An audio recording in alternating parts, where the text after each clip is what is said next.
보험금은 내 명의로 처리해. 며느리한테 들키면 끝장이야. 그 짧은 말이 정유진의 귓속을 파고들었어요. 새벽 복도는 적막했어요. 하얀 벽 사이로 형광등 불빛만 흔들렸습니다. 유진은 몸을 숨기고 숨소리를 죽였죠. 문틈 사이로 시아버지 박태수의 그림자가 비쳤습니다. 그의 낮은 음성엔 익숙한 온기가 없었어요. 냉정하고 계산된 말투였습니다. 유진의 남편 박도연은 병상에 누워 있었어요. 산소호흡기 소리에 맞춰 천천히 가슴이 오르내렸죠. 그는 교통사고 후 의식을 잃은 지 일주일째였습니다. 의사는 회복 가능성이 희박하다고 말했어요. 연명 치료를 중단하는 것도 방법입니다. 그 말에 유진은 눈을 감았죠. 아직 아니에요. 도연 씨는 돌아올 거예요. 그녀는 밤새 남편의 손을 잡고 있었습니다. 체온이 식지 않은 게 유일한 위로였죠. 하지만 그날 새벽 들려온 시아버지의 통화는 그녀의 마음을 송두리째 무너뜨렸습니다. 그녀는 손끝으로 핸드폰을 꺼내 녹음 버튼을 눌렀어요. 그러나 파일엔 잡음만 남았습니다. 정작 필요한 대화는 사라져 있었죠. 유진은 CCTV를 올려다봤습니다. 천장 모서리에 작은 불빛이 희미하게 깜빡였습니다. 기록은 남아있을 거야. 그녀는 그렇게 속삭였죠. 아침이 밝자 시아버지가 의사를 데리고 왔어요. 유진아, 도현이 이제 그만 편히 보내자. 유진은 아무 말도 하지 않았습니다. 눈빛만 굳게 닫았죠. 의사는 조심스레 말을 보탰습니다. 보호자분이 결정하셔야 합니다. 유진은 대답 대신 의사의 눈을 피했습니다. 그녀는 이미 마음속으로 다른 결심을 하고 있었어요. 점심 무렵 시어머니 윤정이가 병실을 찾았습니다. 유진아, 아버지 말 좀 들어라.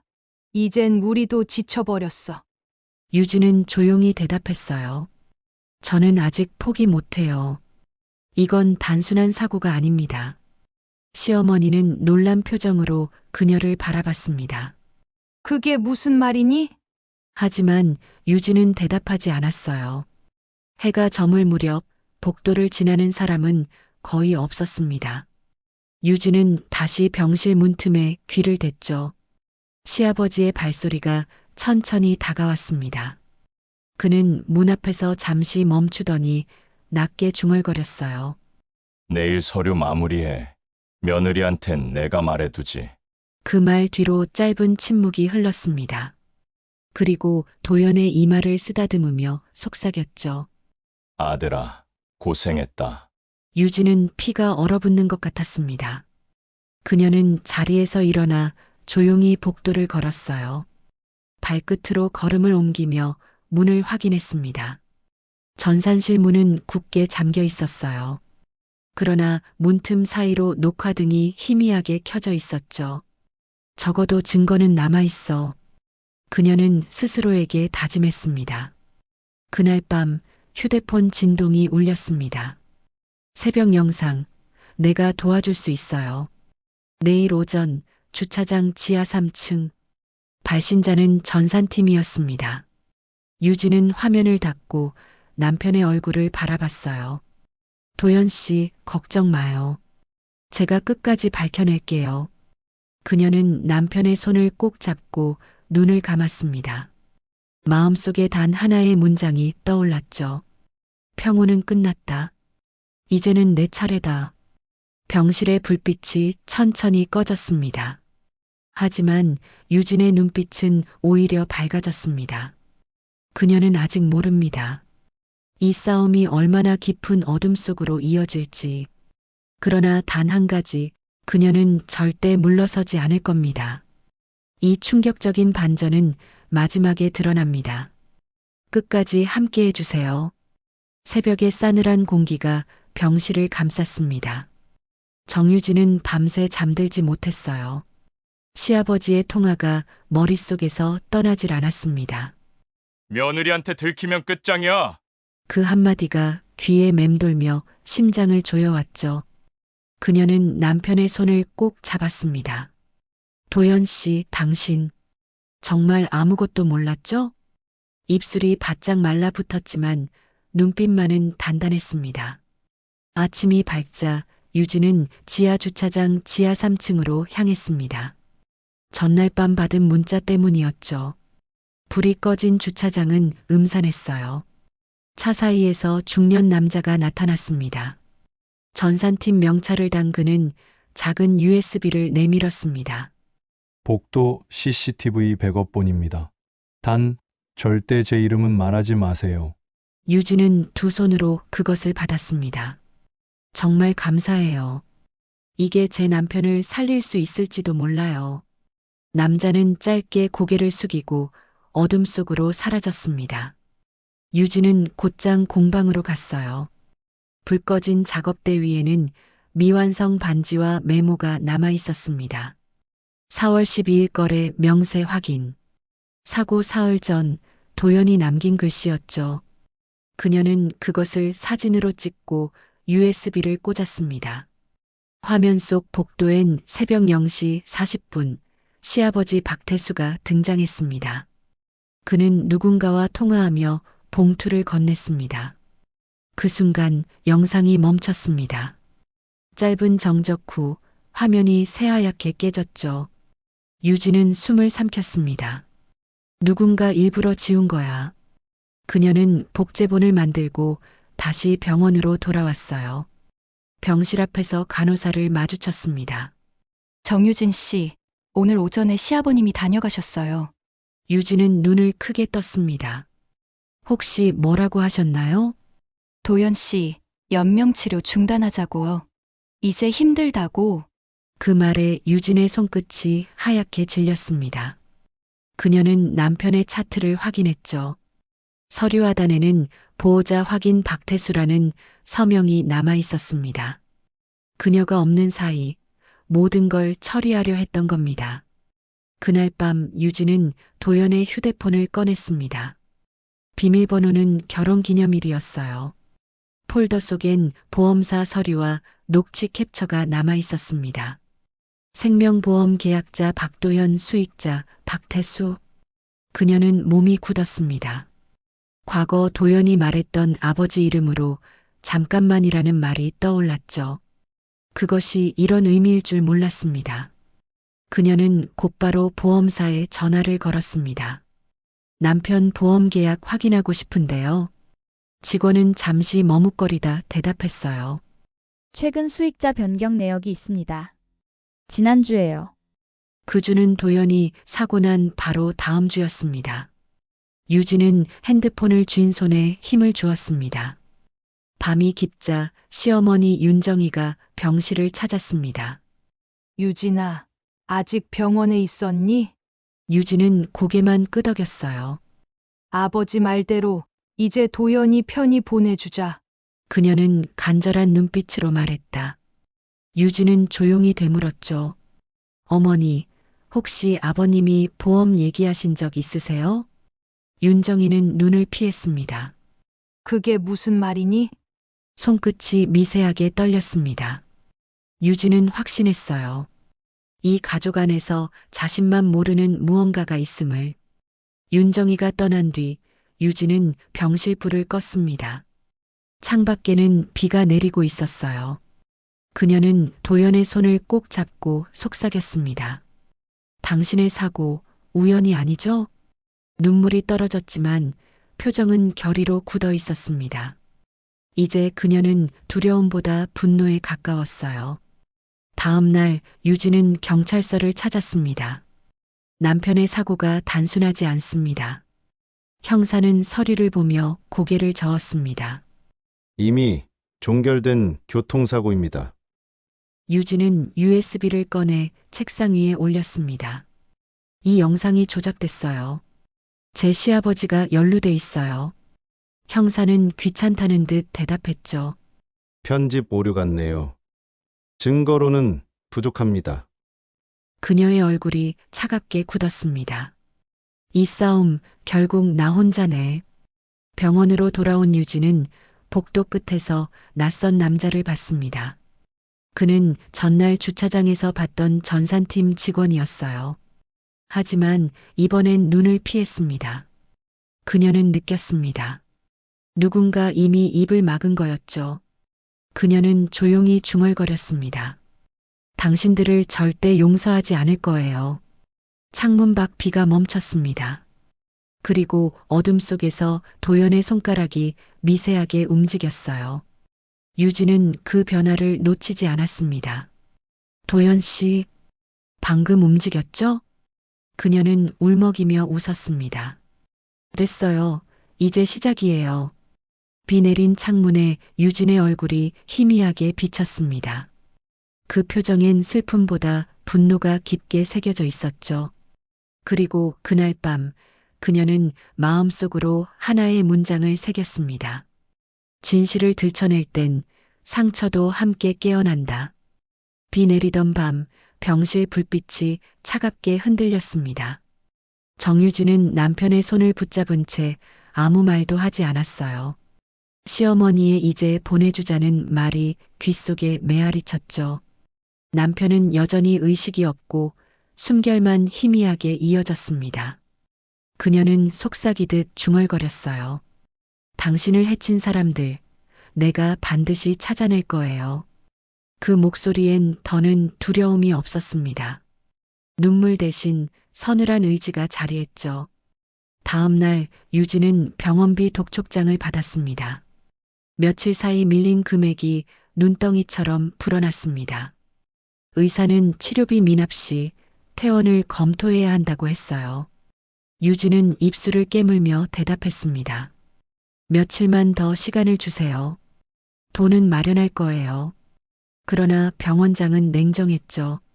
보호자분이 이미 퇴원 동의서에 서명하셨습니다. 유진은 고개를 들었습니다. 누가요? 그는 단호히 말했습니다.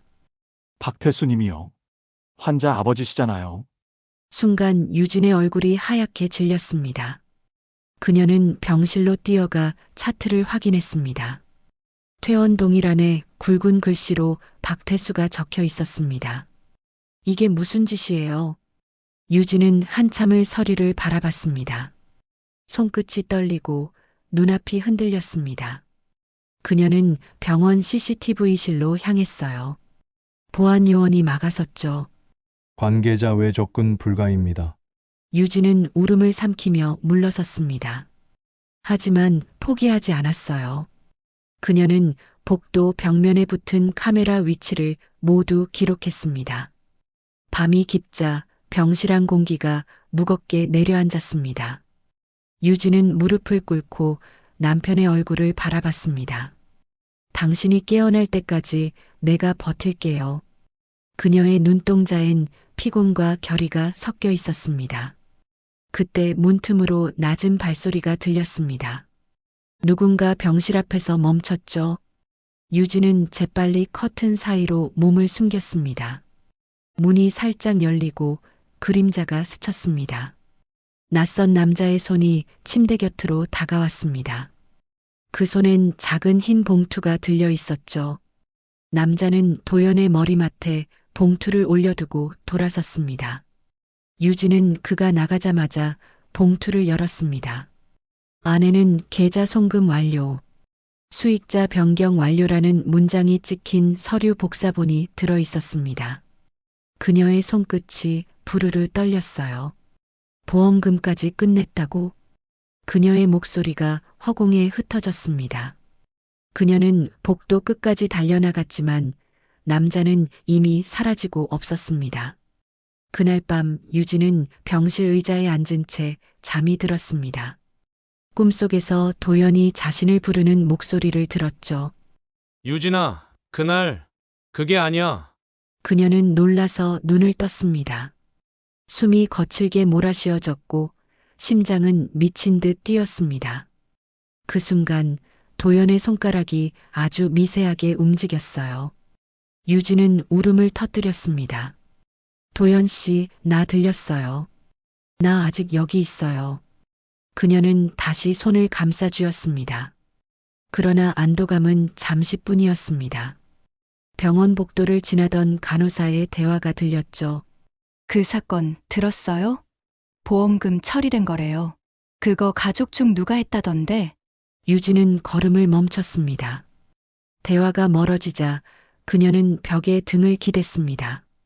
눈을 감았지만 시아버지의 목소리가 다시 귓가를 때렸습니다. 며느리한테 들키면 끝장이야. 유진은 눈을 떴습니다. 그리고 조용히 중얼거렸어요. 이제 나도 끝까지 가볼게요. 그녀는 공방으로 돌아가 금속 파일을 꺼냈습니다.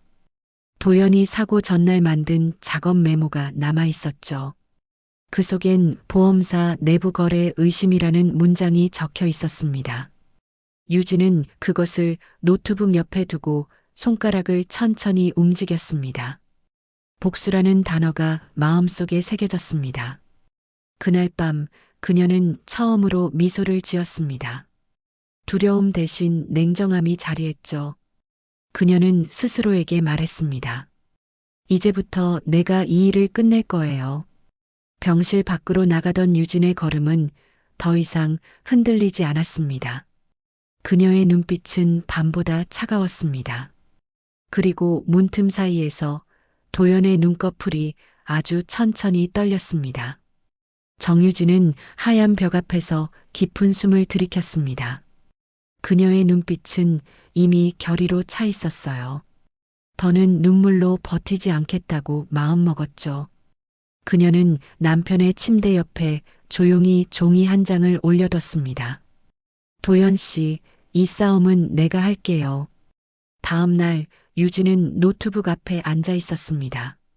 화면에는 보험사 내부 고발 사이트가 열려 있었어요. 그녀는 떨리는 손으로 익명 제보를 작성했습니다.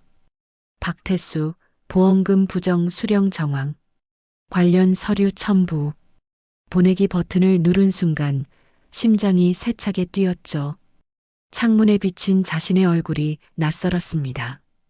온화했던 며느리의 얼굴은 사라지고 복수를 준비하는 냉철한 여자의 얼굴이 남았어요. 며칠 뒤 시아버지의 회사에 세무조사가 들이닥쳤습니다. 직원들이 분주히 움직였고 뉴스엔 짧은 속보가 떴습니다. 박태수 회장, 보험금 관련 의혹으로 조사 착수. 유진은 화면을 보며 숨을 고르듯 미소 지었어요. 하지만 곧 전화벨이 울렸습니다. 발신자 이름에는 박태수가 찍혀 있었습니다. 유진아, 너 지금 무슨 짓을 한 거냐? 그의 목소리는 낮지만 서늘했죠. 가족을 파괴하고 싶냐? 유진은 담담히 대답했습니다. 아버님이 먼저 우리를 무너뜨리셨어요. 그날 오후 경찰이 유진을 불러 조사했습니다. 제보자는 정유진 씨 본인입니까? 익명으로 접수했는데 제 연락처가 어떻게... 형사는 의미심장하게 웃었어요. 박태수 회장님이 직접 신고하셨습니다. 허위 제보 및 명예훼손 혐의로요. 유진은 고개를 들었지만 눈빛은 흔들리지 않았습니다. 진실은 금방 드러날 겁니다. 형사는 한숨을 쉬며 서류를 덮었습니다. 진실은 늘 늦게 오죠. 하지만 그땐 너무 늦을 수도 있습니다. 집으로 돌아온 유진은 공방 문을 열었습니다. 안은 엉망이었어요. 작업대가 넘어져 있고 유리 조각이 바닥을 덮었습니다. 누군가 침입한 흔적이었습니다. 그녀는 서랍을 확인했죠. 도연의 작업 노트가 사라져 있었습니다. 그 노트엔 보험사 이름이 있었는데 유진은 입술을 깨물며 바닥에 무릎을 꿇었습니다. 하지만 오래 주저앉지 않았어요. 그녀는 휴대폰을 꺼내 남편의 동료였던 김석훈에게 연락했습니다. 석훈 씨, 그날 도연 씨가 말했던 서류 아직 있나요? 다음 날 유진은 카페 구석에서 석훈을 만났습니다. 그의 얼굴엔 피곤이 묻어 있었습니다. 이건 일부 자료예요. 완전한 건 아니지만. 그는 봉투를 내밀었습니다. 그 안엔 박태수의 회사 회계장부 복사본이 들어 있었어요. 불법 자금과 보험금 거래 흔적이 명확히 찍혀 있었습니다. 유진은 고개를 숙여 인사했습니다. 이건 세상에 꼭 알려야 해요. 석훈은 주위를 살피며 낮게 말했죠. 조심해요. 이 일은 단순한 돈 문제가 아니에요. 그의 말엔 공포가 묻어 있었습니다. 그날 밤 유진은 기자에게 이메일을 보냈습니다. 박태수, 보험금 조작 증거 첨부, 사실 확인 요청. 보내기 버튼을 누른 후 그녀는 하늘을 올려다봤습니다. 이제 숨길 수 없어요, 아버님. 이틀 뒤 뉴스에 보도되었습니다. 박태수 회장, 보험금 조작 의혹, 세무조사 확대. 세상이 조금씩 흔들리기 시작했어요. 그러나 동시에 다른 뉴스가 이어졌습니다. 박태수, 며느리 정유진, 허위 제보 주장. 정신적 문제 있다. TV 화면 속에서 태수는 침착하게 말했다. 며느리가 남편 사고의 충격으로 정신이상 증세를 보여 엉뚱한 말을 하고 있습니다. 유진은 화면을 바라보며 미소를 지었습니다. 이제 그렇게 나오시겠어요. 그녀는 커튼을 걷고 창밖을 보았습니다. 회색 하늘 아래 비가 내리고 있었죠. 하지만 이번엔 두렵지 않았습니다. 그녀의 마음속엔 이미 불씨가 켜져 있었어요. 도연 씨, 이제 첫걸음이에요. 유진은 창가에 손을 얹고 속삭였습니다. 세상이 잠시 유진의 편이 되어주는 듯 했지만 그건 착각이었습니다. 뉴스에 나온 시아버지 박태수의 인터뷰는 여론을 순식간에 바꿔놨죠. 며느리가 사고의 충격으로 불안정합니다. 허위 제보를 했을 뿐입니다. 단정적인 그 말은 사람들의 믿음을 흔들었어요. 댓글엔 냉소가 쏟아졌습니다. 역시 가족끼리 돈 때문에 싸우네. 정신과 치료부터 받아야겠네. 유진은 휴대폰 화면을 내려놓았습니다. 눈앞이 뿌옇게 번졌지만 울지 않았습니다. 며칠 후 그녀의 공방 문이 봉인 스티커로 막혔습니다. 탈세 의혹 및 조사 중. 그녀는 멍하니 문 앞에 서 있었습니다. 태수가 벌써 움직였다는 걸 직감했죠. 뒤이어 은행에서 전화가 왔습니다. 고객님 계좌가 일시 동결되었습니다. 유진은 한숨을 내쉬며 물었습니다. 이유가 뭐죠? 수상거래 의심 신고가 접수됐습니다. 태수가 그녀의 경제 기반을 무너뜨린 겁니다. 그날 밤 유진은 불 꺼진 공방 안에서 서류를 꺼냈습니다. 석훈이 준 장부 복사본이었습니다. 그녀는 그 위에 손을 얹고 중얼거렸습니다. 이게 아직 남아있는 이상 그는 나를 완전히 지울 수 없어요. 하지만 그 순간 문틈 아래로 무언가 밀려 들어왔습니다. 하얀 봉투 한 장. 조용히 살아. 그게 내 목숨을 지키는 길이야. 글씨는 익숙했습니다. 태수의 필체였습니다. 유진은 봉투를 불태웠습니다. 불꽃이 타오르자 손끝에 열이 번졌어요. 이제 협박도 무의미해요, 아버님. 그녀는 의자에 앉아 눈을 감았습니다. 머릿속엔 남편 도연의 얼굴이 떠올랐습니다. 당신이 깨어나면 내가 이미 끝내놓을게요. 유진은 자신에게 주문처럼 그 말을 반복했습니다. 다음 날 경찰서에서 연락이 왔습니다. 정유진 씨 허위 제보 관련 조사를 위해 출석 부탁드립니다. 그녀는 피식 웃었습니다. 이제는 그쪽이 먼저 부르는군요. 경찰청 복도 끝엔 태수의 그림자가 있었습니다. 그는 여유롭게 웃었죠. 유진아, 아직도 내가 이길 수 있을 거라 생각하니? 유진은 눈을 치켜들었습니다.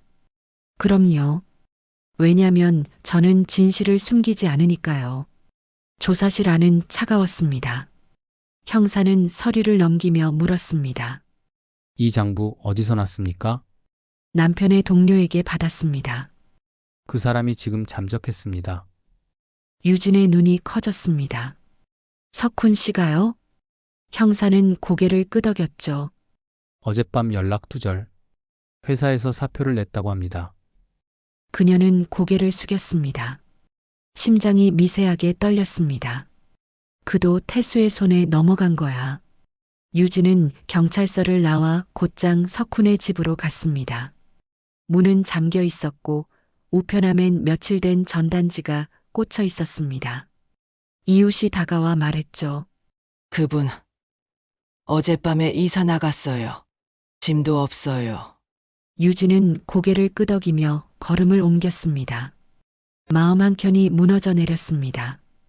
그녀는 믿을 수 있는 사람이 단 한 명도 남지 않았다는 걸 깨달았어요. 그녀는 병원으로 향했습니다. 도연의 손을 잡고 앉은 채 조용히 말했습니다. 당신도 그들한테 협박받았던 거죠? 대답은 없었지만 남편의 손끝이 미세하게 떨렸습니다. 유진의 눈동자가 흔들렸습니다. 그래요. 그렇다면 내가 대신 끝내야죠. 그녀는 손끝으로 그의 팔을 어루만졌습니다. 그 따뜻한 온기가 자신에게 마지막 힘이 되어줬습니다. 밤이 되자 그녀는 마지막 카드를 꺼냈습니다. 며칠 전 전산팀 직원이 남긴 명함. 그 뒤편엔 진짜 영상은 내가 갖고 있어요 라는 짧은 메모가 적혀 있었죠. 유진은 전화를 걸었습니다. 전산팀 김태윤 씨 맞죠? 만나야겠어요. 그날의 영상을 봐야겠어요. 짧은 침묵 뒤 남자의 목소리가 떨렸습니다. 그 영상 보면 후회할 겁니다. 유진은 눈을 감고 대답했죠. 그럼에도 봐야겠어요. 진실이니까요. 그녀의 목소리는 더 이상 흔들리지 않았습니다. 공방이 무너지고 계좌가 막혀도 진실을 향한 의지만은 아무도 끊을 수 없었죠. 유진은 새벽까지 잠들지 못했습니다. 그녀의 손엔 전산팀장이 건넨 휴대용 하드가 들려 있었어요. 하드에는 병원 CCTV 원본과 남편 차량 블랙박스가 들어 있었습니다. 그녀는 숨을 크게 들이쉬고 노트북에 파일을 연결했습니다. 첫 번째 파일은 복도 CCTV 전체 원본이었어요. 유진은 재생 버튼을 눌렀습니다. 카메라가 잡은 장면은 냉혹할 정도로 사실적이었습니다. 시아버지 박태수가 간호사에게 무언가를 건네는 모습이 선명히 보였죠. 그 장면만으로도 태수의 죄를 입증할 수 있었습니다. 다음은 블랙박스였습니다. 영상은 사고 순간을 온전히 담고 있었어요. 차량 뒤편에서 갑자기 속도를 내는 트럭의 불빛이 선명했습니다. 트럭은 의도적으로 차의 후미를 들이받았습니다. 운전석에는 기억에 있던 그 사람, 태수의 공장 직원이 앉아 있었습니다. 유진은 손이 떨렸어요. 그 증거만으로도 수사가 크게 진전될 수 있었습니다. 유진은 기자와 경찰에 모든 파일을 제출했습니다. 며칠 뒤 태수는 구속영장이 발부되었어요. 뉴스는 일제히 태수의 범죄를 보도했습니다. 보험금 사기 및 공모 혐의라는 자막이 큼지막하게 뜨던 날, 유진은 병원 창가에 서서 숨을 골랐습니다. 하지만 조사 과정에서 뜻밖의 문서가 드러났습니다. 블랙박스 메타데이터와 차량 정비 기록을 정밀 분석한 결과 사고 당일 트럭의 항로와 시간을 조정한 기록이 발견되었어요. 그 기록의 출처는 놀랍게도 박도연의 개인 계정이었습니다. 유진은 그 사실을 보는 순간 기절할 것만 같았습니다. 경찰 조사실에서 유진은 떨리는 목소리로 물었습니다. 도연 씨가 이걸 왜? 형사는 자료를 넘기며 말했습니다. 정확한 동기는 아직 조사 중입니다. 하지만 메일과 메시지 일부는 도현 씨 계정에서 발신된 것으로 나옵니다. 유진의 머릿속은 순간 하얗게 변했습니다. 그동안 쌓아온 모든 의심과 분노가 다른 방향으로 튀어버렸죠. 며칠 뒤 도연의 병상에서 뜻밖의 사실이 밝혀졌습니다. 의료진 점검 중 도연이 간헐적으로 눈을 뜨고 있었다는 보고가 올라왔어요. 그는 완전히 깨어나진 않았지만 작은 반응을 보였죠. 유진은 급히 그의 손을 잡고 물었습니다. 당신 왜 그런 짓을 했어요? 그의 눈동자가 잠깐 흔들리더니 아주 낮은 소리로 떨렸습니다. 내가 막으려 했어. 하지만 상황이. 그 말은 더 큰 혼란을 불러일으켰습니다. 경찰은 도연의 통신 기록과 주변 증언을 뒤졌습니다. 수사가 진행될수록 한 가지 사실이 드러났어요. 도연은 사고 전날 회사 내부 비리를 폭로하려 했습니다. 그 폭로가 공개되면 회사와 연루된 인물들이 큰 타격을 받는다는 것을 알았습니다. 그는 스스로를 보호하려다 뜻하지 않게 사건을 키운 정황이 포착되었습니다. 첫 번째 반전은 그렇게 찾아왔습니다. 시아버지의 범죄는 명백히 드러났지만 사고 자체의 일부 책임은 도연에게도 연결되기 시작했죠. 유진은 분노와 배신감 사이에서 흔들렸습니다. 그러나 그녀는 아직 모든 진실을 알지 못했습니다. 창밖으로 봄비가 내리기 시작했어요. 유진은 남편의 손을 더 꼭 잡았습니다. 진실을 밝히려면 이제 더 깊이 파야 해요. 그녀의 목소리는 어둠 속에서도 흔들리지 않았습니다. 그리고 그 순간 수사 기록 한 장이 책상 위에 놓였습니다. 그 기록엔 누군가 도연을 협박한 정황이 또렷하게 적혀 있었어요. 그 사실은 새로운 질문을 던졌습니다. 도연이 단독으로 행동했을까? 아니면 누군가의 조종을 받은 걸까? 유진은 결의를 다지며 일어섰습니다. 다음은 진짜 결판이에요. 새벽 공기는 유난히 차가웠습니다. 정유진은 병실 창가에 앉아 남편 박도연의 손을 잡고 있었습니다. 그의 눈동자가 미세하게 흔들리자 유진은 숨을 멈췄죠. 그는 아주 천천히 눈을 떴습니다. 도연 씨? 그녀의 목소리는 떨렸지만 손끝은 단단했습니다. 도연은 말을 잇기 힘들어했지만 분명히 입술이 움직였습니다. 유진아, 미안해. 그 한마디는 오래된 얼음이 부서지는 소리 같았어요. 유진의 눈가가 젖었습니다. 그날 오후 도연은 짧은 의식을 되찾은 채로 진술서를 남겼습니다. 그는 사고가 단순한 교통사고가 아니었다고 밝혔습니다. 그들은 회사 비리를 숨기려 했어요. 난 그걸 막으려 했을 뿐이에요. 도연은 자신이 트럭 기사와 만나 위장 사고를 내면 증거를 확보할 수 있다고 믿었다 했습니다. 하지만 계획은 꼬였습니다. 그가 협박당했고 그 결과 태수가 그 틈을 이용해 보험 사기를 꾸민 거였습니다. 아버지가 그걸 덮으려 한 거야. 도연의 목소리는 금세 힘을 잃었습니다. 유진은 울음을 삼키며 그의 손을 감싸 쥐었습니다. 그날 밤 유진은 경찰로부터 연락을 받았습니다. 도연의 병원 계정에서 한 파일이 외부로 전송되었다는 보고였습니다. 그녀는 급히 경찰과 함께 병원 서버에 접속했습니다. 그곳엔 도연의 이름으로 된 고백 영상이 올라와 있었습니다.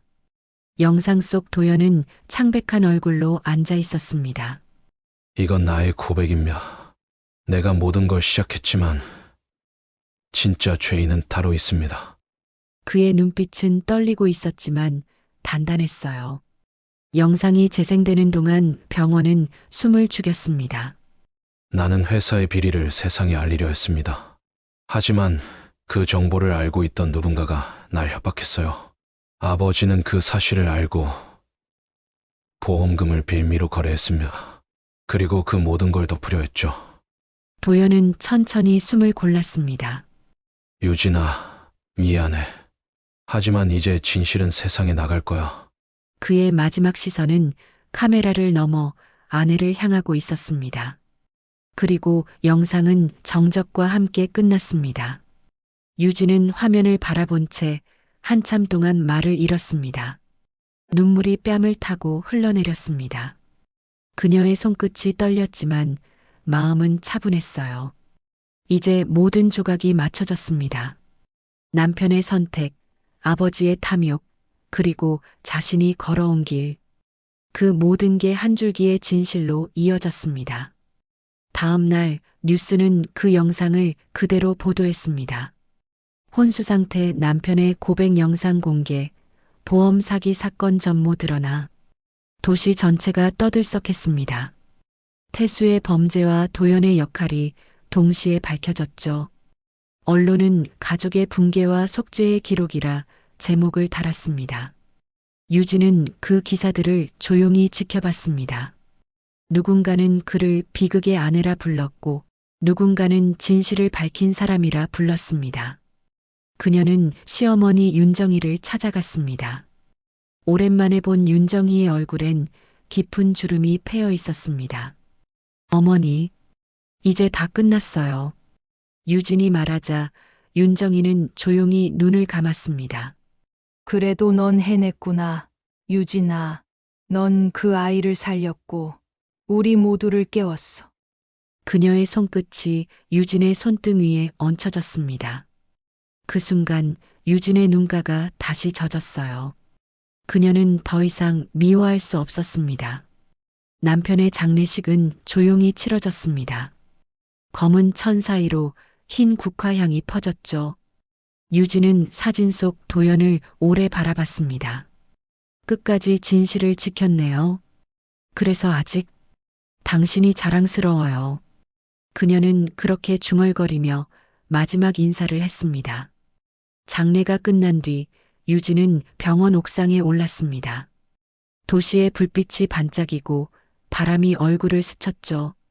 그녀는 하늘을 올려다보며 속삭였습니다. 진실은 결국 드러나네요.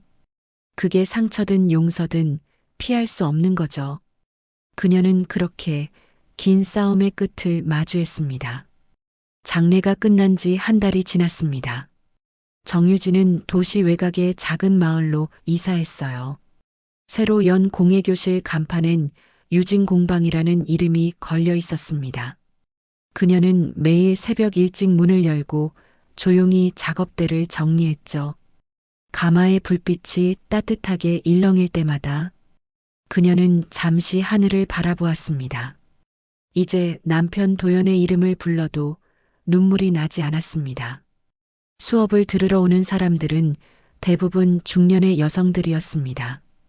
그들은 유진의 이야기를 어렴풋이 알고 있었지만 아무도 직접 묻지 않았어요. 유진은 미소로 대신했습니다. 천천히 손끝으로 마음을 담아요. 반지는 결국 자기 마음의 모양대로 완성돼요.